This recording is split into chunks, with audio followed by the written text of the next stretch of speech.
Here you are, 14-time world champion. You've made it clear you want to keep going. You've also said something that's fairly significant to this interview, which I think is rather important that you said it. You said, I'm a pro wrestler. One of the things I liked about my interactions with The Rock were that he does all this other stuff. And at the highest level does all this other stuff. But I could look at him and look into his eyes and go, pro wrestler.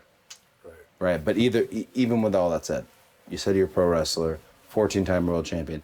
There is very little, I think, on paper that's left to do.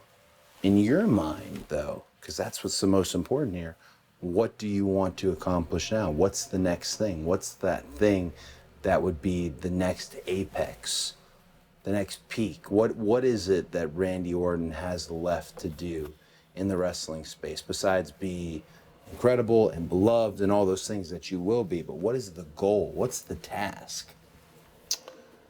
I think, to answer your question honestly, I think do this for as long as I can. Yeah. And make sure, and we brought up my wife Kim on a couple occasions. She told me, she goes, when it's time to hang him up, I'll let you know. And yeah. So, not, if this is when I need to hang him up, I don't want to go here. Yeah. Does that make sense? I don't want to retire and have a last match and then leave the company and have another last match and then another one and another one. I like John, we talked about Cena quite a bit.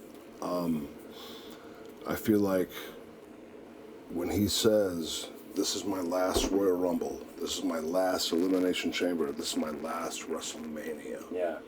He means it. Yeah. If anyone's ever meant that, it's him. Sure. I think I want to follow suit, and I want, when it's all said and done and it's over, I want it to be over.